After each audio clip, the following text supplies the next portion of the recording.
이번 주에 있었던 네. 얘기들을 좀 짚읍시다. 이번 주에 참 재밌는 얘기들이 많았어요. 여든 야든 참 이게 재밌는 말이 많았는데 오늘은 야당부터 먼저 하겠습니다. 왜 그런가 하면 야당의 문희상 지금 대표죠. 네. 뭐 비대위원장이니까 대표인데 이분이 관훈클럽에서 관훈 토론회를 했지 않습니까? 그 전통 있는 데서 이제 무게 있는 정치인들이 이제 발언을 하면 네. 과거에는 뭐 일면 톱으로도 많이 실리고 이랬는데 요사이는 주로 이면에 많이 실리더라고요. 그런데 이분이 참 재밌는 얘기를 많이 했어요. 그런데 제가 이분이 또 얘기를 하고 나서 어제죠. 네. 문재인 의원이 간담회를 했지 않습니까? 기자들 불러놓고 예. 간담회를 했습니다. 그게 나왔는데 그 두 말을 종합을 좀 해봐야 될 것 같아요. 네. 거기에서 제일 크게 나온 얘기가 원래 문재인 의원이 지지난주에 친노 개파를 해체를 하겠다 이런 말까지도 했지 않습니까? 그렇죠. 그래서 제가 이 자리에서 네. 얘기를 했는데 해체 선언. 예. 네. 그런데 이번에 나온 얘기는 그래요. 똑같은 얘기입니다.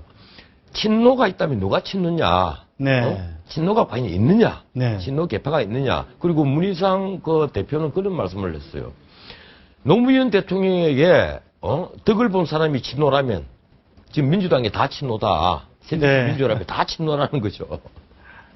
하기는 17대 국회입니까? 다 탄돌이라고 했지 않습니까? 소위 탄핵 일풍 이후에 국회의원 선거가 있었을 때 네. 108명의 조선 의원이 있었습니다. 생각지도 못한 분들이 워낙 당선이 많이 되니까 스스로 자기들을 탄돌이라는 표현을 썼죠. 네. 우리가 탄돌이다. 네. 이래서 참 코미디 같은 소리라는 또 비판을 받았는데 어쨌든 하는 말이 그래요. 왜 우리를 강경 종북 프레임에 그걸 가두느냐, 우리를 가두느냐. 네. 친노를 왜 강경 종북 프레임에 가두는 이런 취지입니다. 쉽게 말하면 뭐 종북은 좀 떼내고 문희상 종북 얘기도 했나요? 종북? 문희상 대표는 강경 네. 종북이라 그러는데 이제 이런 표현을 했어요. 네. 그리고 그 뒷말은 종북은 빠져가 있고 네, 네. 내가 꼼꼼하게 꼼꼼하게 대화를 봤는데 근데 쉽게 말해서 두 분이 하는 말을 종합하면 왜 강경 프레임에 가두느냐 네. 이 얘기입니다. 그런데 지금 새정치민주연합의 전당대회가 2월 8일로 결정이 되지 않습니까? 그렇죠. 왜 지금 친노 개파가 다 해먹으려 하느냐, 왜 강경 프레임이다 이런 말이 쏟아지는가 하면 네. 바로 당 대표를 선출하는 네.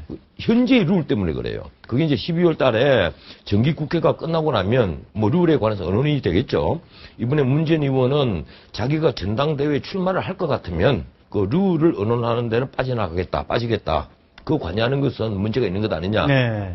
그건 참 정답입니다. 네. 그건 올바른 말씀을 하셨는데 문제는 지금 룰이 모바일 투표를 하도록 되어 있단 말이에요. 모바일 투표가 가담을 하도록 되어 있습니다. 지금 현장에 전당대회장에 가서 투표하는 것보다는 모바일 투표가 당락을 좌우를 해버린단 말이에요. 이러니까 지금 나쁠 게 없죠. 예, 아니 그런데 정동영 전 의원이라든지 특히 조경태 의원이라든지 이런 사람 아주 반발을 하죠. 네. 당원들이 투표를 하자. 네. 당 대표를 뽑는데 당원들이 투표를 하도록 해야지. 조경태 의원 얘기입니다. 네. 왜 당원이 아닌 사람들이 당 대표를 뽑는 걸 좌우를 하도록 만드느냐? 이건 아니다. 지금 친노가 또 의심을 받고 있는 것은 바로 지난 국회의원 선거 때예요. 공천을 한명숙, 이해찬 두 친노 대표가 사실은 좌지우지했다는 의심을 받고 있는 거거든요. 네. 이번에 문재인 의원도 간담회에서 그런 얘기를 했어요. 당의 개파 보수들이 주물럭거리다가 당의 개파 보수들이 비례대표를 주물럭거리는 그런 의심을 국민들이 한다는 거예요. 그런 의심을 하는 것이 아니라 주물럭거린 겁니다. 그걸 우리가 의심을 한다고 표현해서 안 돼요. 지금까지 야당에서 비례대표, 그건 여당도 마찬가지입니다만은 여당의 공천심사위원회가 있지 않습니까? 공직자 추천위원회가 있었죠, 여당은. 공직자 추천위원회에서 비례대표를 뽑는 것을 어디 당원이나 국민들이 뜻을 받들어서 비례대표를 뽑은 적이 있습니까? 당 대표를 비롯해서 그때 아마 비대위원장인 박근혜 대통령이 아마 가장 큰 힘을 가졌을 겁니다. 당의 보수가 마음대로 지명하는 사람들이 비례대표 국회의원이 됐단 말이에요. 이건 민주적 절차하고는 하도 상관없는 거예요.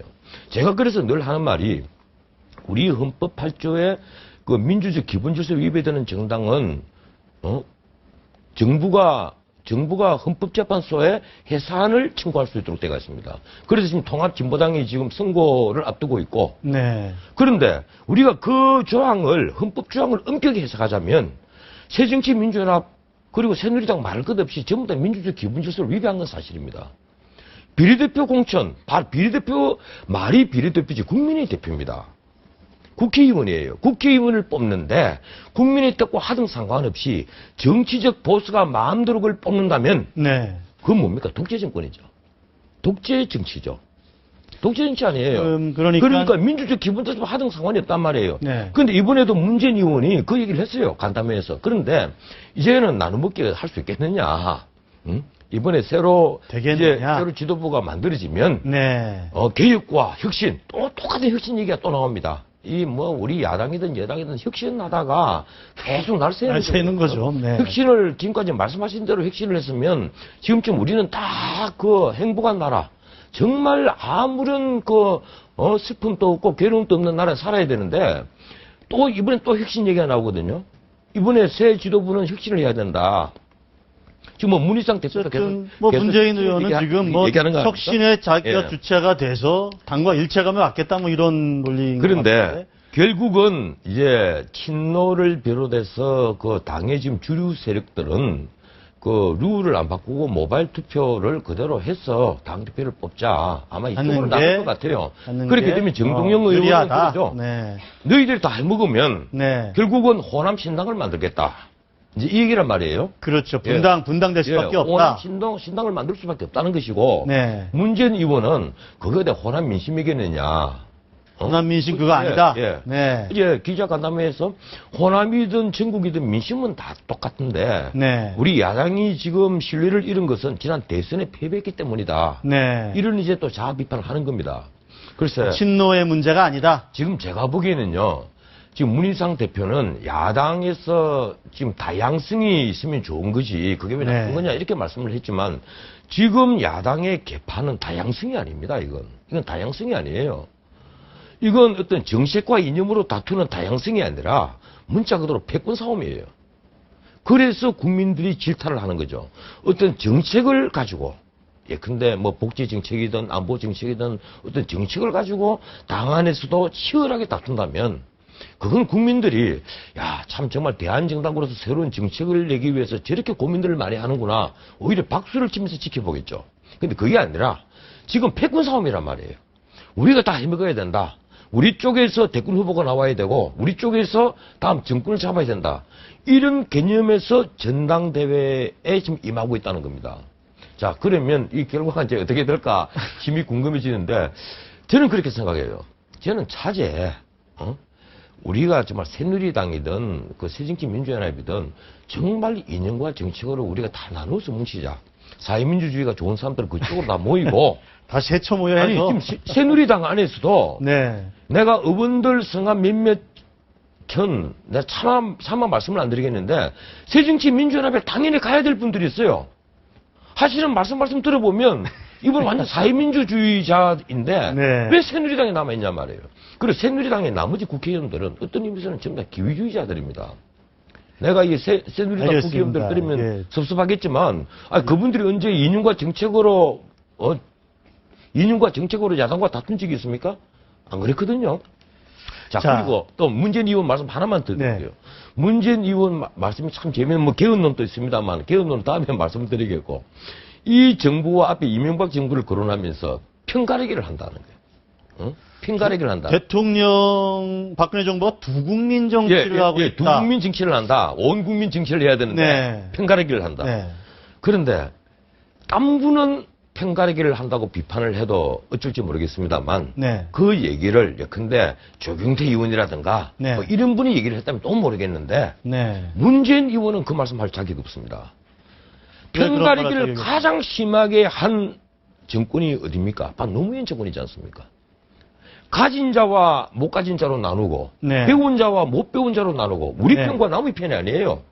그리고 심지어 강남과 강북으로 나눠버렸습니다. 강남과 강북으로. 편을 갈라도 그렇게 가를 수가 없었어요. 철저히 편을 갈랐죠. 심지어 지방 분권 무슨 결의대회였습니까? 그때 세종시로 그 수도를 옮기겠다.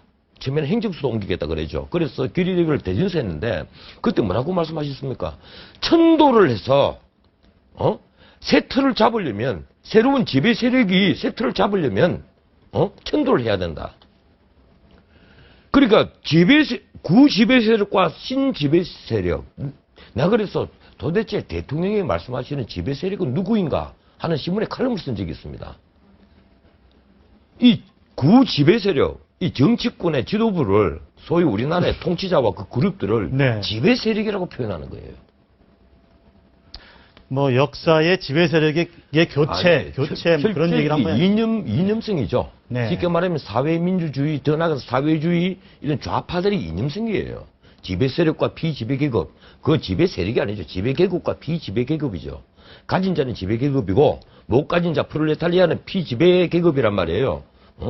그 개념으로 접근을 하신 겁니다. 그 당시 노무현 대통령께서. 편가르기 얘기 원조는 사실 거기서 비롯된 거 아니냐 이런 가장 말씀이신데. 편을 많이 갈랐던 노무현 정권에서 왕수석을 하시고 비서실장을 하신 문재인 의원이 지금 박근혜 대통령을 두고 그리고 이명박 대통령을 두고 편가르기가 너무 심하다. 이렇게 어떻게 편을 가를 수 있느냐. 이거 두 국민 정치다.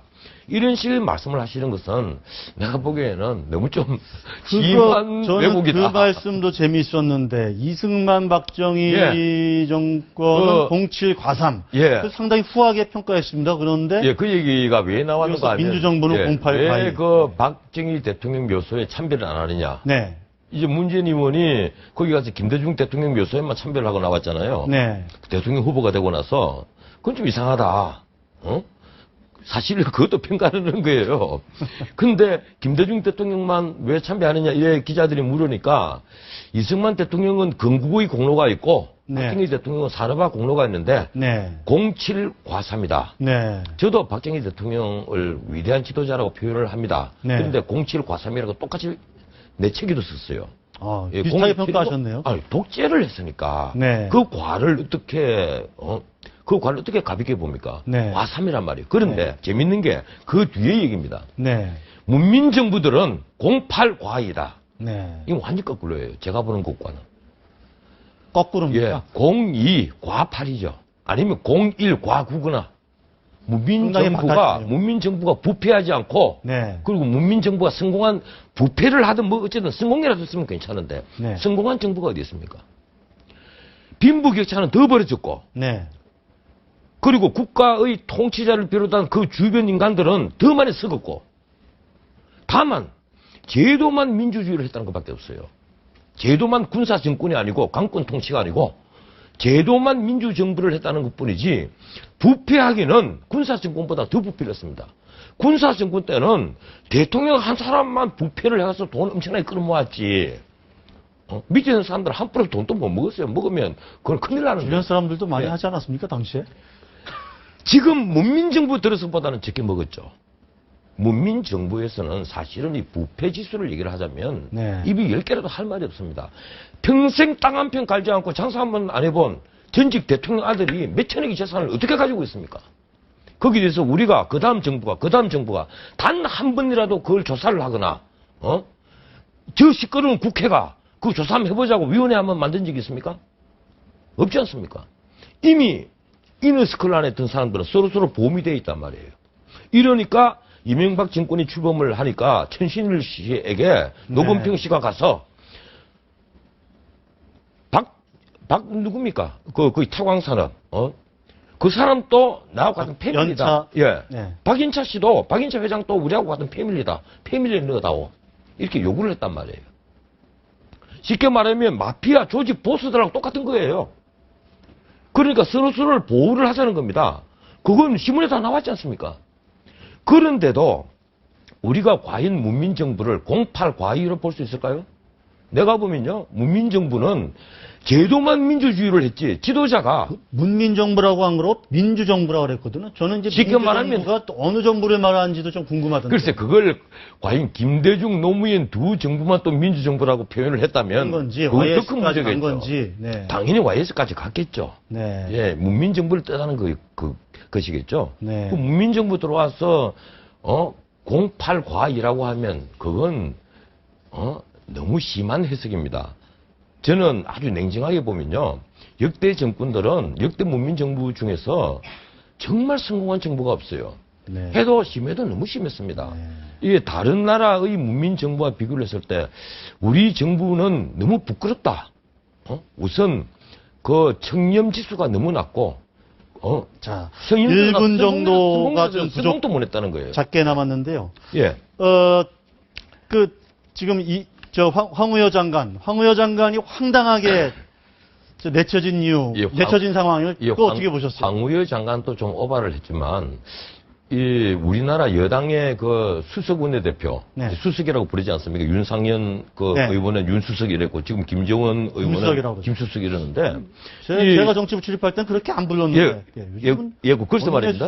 지금, 그리고 새누리당, 지금 박근혜 정부 들어와서 수석들이 그렇게 힘을 가져요. 네. 예, 그런데 문제는 이 교육위에, 여야 간사와 황우여 대표가 5천억에 대해서 합의를 다 했지 않습니까? 네, 누리과정 예산. 그걸 네. 김재원 의원이 어디론가 전화를 한 통해서 그걸 없는 것으로 만들어버렸다. 네. 이래서 지금 야당이 발끈하고 있거든요. 네. 그런데 참 이 시간이 좀 있으면 여기에 대해서 좀 상세히 말씀드려야 되는데, 네, 알겠습니다. 사실 참 이, 네, 요 얘기는 뭐 다음에 예. 또 이어서 또 듣도록 하겠습니다. 오늘 말씀까지 알겠습니다. 듣겠습니다. 예. 감사합니다.